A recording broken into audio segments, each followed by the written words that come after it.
hacer uso de la palabra en este caso por la Fundación para la Confianza, el presidente señor José Andrés Murillo, vía Zoom.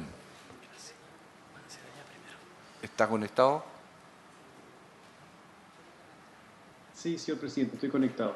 Ya, tiene la palabra don José.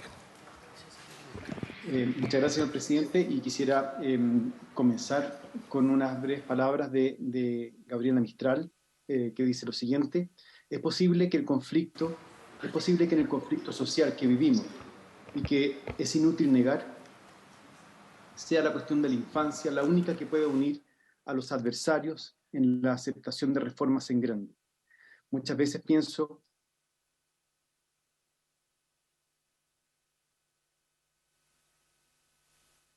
peores levantan la cabeza, oyen, se vuelven en un momento nobles y acogedores cuando se nombra al niño. El pudor más tardío acude a la cara cuando a cualquier individuo sin conciencia social se le habla de la miseria de los niños. La infancia, servida abundante y hasta excesivamente por el Estado, debería ser la única forma de lujo, vale decir de derroche, que una colectividad honesta se diera. La infancia se merece cualquier privilegio. Yo diría que es la única entidad que puede recibir sin rezongo de los mezquinos eso. El texto fue escrito el año 27 y creo que sigue tan vigente como ese año. Ahora bien, durante mucho tiempo la gestación, la infancia, la niñez y adolescencia han sido consideradas, interpretadas y tratadas como una etapa de tránsito a la adultez, donde sería la etapa verdaderamente valiosa, seria y productiva. Un tránsito a veces costoso, triste o bello, pero solo necesario. Y hoy sabemos, por cientos de investigaciones científicas, tanto en neurociencia, medicina, psicología, sociología, que la gestación, la infancia, la niñez y la adolescencia, en ella descansa la estructura y el desarrollo vital de toda persona. Y así, por lo tanto, evidentemente de toda la sociedad. El desarrollo físico, mental, social, incluso académico, laboral, político y social dependen de las experiencias tempranas. La vida adulta no es independiente de la experiencia de la niñez. Hay incluso modificación del ADN por estas experiencias, como lo estudia también la epigenética. Si bien esto es evidente, pareciera que le tomamos poco el peso político, social e incluso económico. Podemos decir sin equivocarnos que el desarrollo y bienestar de un país no dependen de su capacidad productiva, sino de la forma en que las personas de este país fueron tratadas durante sus primeros años. Y cómo hoy también se tratan a los niños, niñas y adolescentes. Y las cárceles, los hospitales, las consultas psiquiátricas, incluso los cementerios, son la comprobación de esta realidad. El malestar en la cultura depende más de la forma en que se trata y cuida a los niños que de cualquier otro factor. ¿Y por qué digo esto? Porque la elección de la persona defensora de la niñez debe tener claridad total, debe convencer a la sociedad en su conjunto de la radicalidad de la protección y cuidado de la niñez. La Convención sobre los Derechos de la Niñez, que fue elaborada durante la Guerra Fría, y eso hay que tenerlo muy en cuenta, entre los años 78 y 89, cuando fue firmada y ratificada por Chile el año 90, fue el primer tratado de derechos humanos capaz de integrar las dos visiones de mundo que parecían completamente opuestas en ese momento. El bloque de la Unión Soviética ponía énfasis en la protección y el bloque liderado por Estados Unidos en la participación. Y ambos principios son hoy fundamentales de la Convención y que fue felizmente ratificada por nuestro país y cuyo contenido configura también la misión legal de la Defensoría según su artículo 4, ¿no? Los adultos hablamos tan fuerte que se nos olvida que incluso el tono de nuestra voz depende de la forma en cómo fuimos criados, cuidados o descuidados por los adultos de entonces. La configuración, y esto quiero que quede muy claro, la configuración de la estructura política en nuestro país, en la gran mayoría del planeta, pareciera impermeable ante el desafío radical de la protección y cuidado de la niñez, como si la misma política no dependiera de la niñez que fue y la niñez que es ahora, y por lo tanto de la niñez que será. En los mismos hogares y familias de quienes nos representan políticamente, lo más importante son los niños. Siempre lo hemos visto y lo vemos y nos parece maravilloso, pero luego se disocian, o parecieran disociarse, desdoblarse, y parecieran olvidar que no solo su bienestar depende del bienestar de sus hijos e hijas, sino que el bienestar integral de todo el país depende del bienestar de los niños y niñas. Y no solo el bienestar pasado de sus propias infancias, sino el bienestar de los niños y niñas que habitan hoy nuestro país y por lo tanto en el futuro también. La Defensoría de la Niñez debe ser promotora de esta visión de mundo, con todas las consecuencias que ello implica. Una buena Defensoría de la Niñez es la que, además de sus funciones propias y específicas presentes en la ley, exhorta a todo el país a que se transforme en defensores de la niñez, a que el país haga suyo los 4 principios rectores de la Convención Internacional sobre los Derechos de la Niñez, y que estos principios tengan su correlato en todas las manifestaciones políticas necesarias.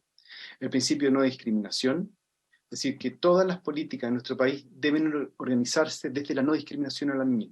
Ninguna circunstancia, origen, creencia, color o pertenencia puede dar lugar a algún tipo de discriminación a un niño o niña. Segundo, el principio del derecho a la vida, a la protección y al desarrollo. Tercero, el principio de interés superior del niño y niña. Este principio es fundamental y fundante y constituye tanto un criterio de interpretación legal, judicial, administrativa como un enfoque político amplio. En cada acción del Poder Legislativo, Ejecutivo y Judicial debe estar presente este principio de interés, de interés del niño y niña. Les aseguro que hay pocos actos que no involucran el interés superior del niño.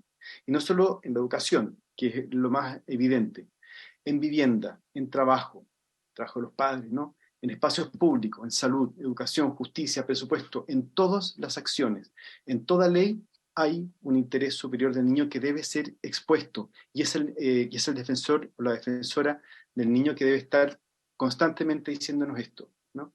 Por último, y con esto voy terminando, el principio de participación. Y quiero decir que la escucha a la niñez y adolescencia no es solo un derecho de los niños a ser escuchados en aquellas materias que les conciernen. Escuchar a los niños y niñas deberíamos considerarlo un derecho de los adultos también.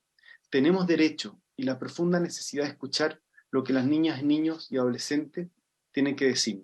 Muchas veces lo hacen de forma inadecuada, pero no por ello, sino porque nosotros, los adultos, hemos sido incapaces de crear espacios adecuados para la escucha y participación reales. La adolescencia pone en riesgo nuestros principios y visiones generalmente dogmáticos centrados en lo no importante. Les pido, para ir terminando, que en la elección de la persona que esté en el cargo de Defensoría de la Niñez esté presente esta urgencia. Así como la actual defensora, necesitamos que la Defensoría esté fuera de los cálculos políticos partidistas, que sea capaz de incluir, de escuchar, y que también pueda golpear la mesa cuando sea necesario para llamar al orden, a recordar que estamos hechos de niñez, y que olvidarlo es un suicidio personal y social y familiar. Una comunidad política que no protege a la niñez en todas sus dimensiones, en cada uno de sus actos, traiciona su pasado, la niñez que fue, hipoteca su futuro y malgasta su presente.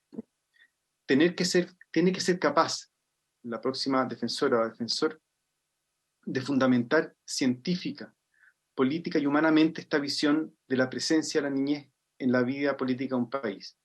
Incluso, como el mismo Premio Nobel de Economía, James Heckman, lo fue demostrando, la inversión en la niñez y adolescencia es la inversión más eficiente y con mayor retorno para un país. Les pido como encarecidamente, y les pido de corazón también, que en sus análisis tengan en cuenta esta forma de comprender un cargo que no solamente técnico, ¿no? Que no puede quedarse como un cargo técnico, sino que es político en el sentido más amplio, es decir, no es partidista, sino que está influyendo en la forma en que nosotros tratamos, interpretamos y transformamos también la realidad. Y estoy seguro de que si nosotros, los adultos, somos capaces de transformar nuestra forma de mirar la realidad a cómo la miran y cómo la transforman los niños y niñas desde el cuidado, entonces también vamos a transformar nuestro país en un mejor lugar para los adultos, porque el bienestar de los niños y niñas es el bienestar de toda la comunidad. Y muchas veces al revés no ocurre de la misma forma. Muchas gracias, señor presidente, y con esto termino. Muchas Muchas gracias por sus conceptos, sus recomendaciones y esperamos estar a la altura de los desafíos que el país, la sociedad y particularmente nuestros niños requieren.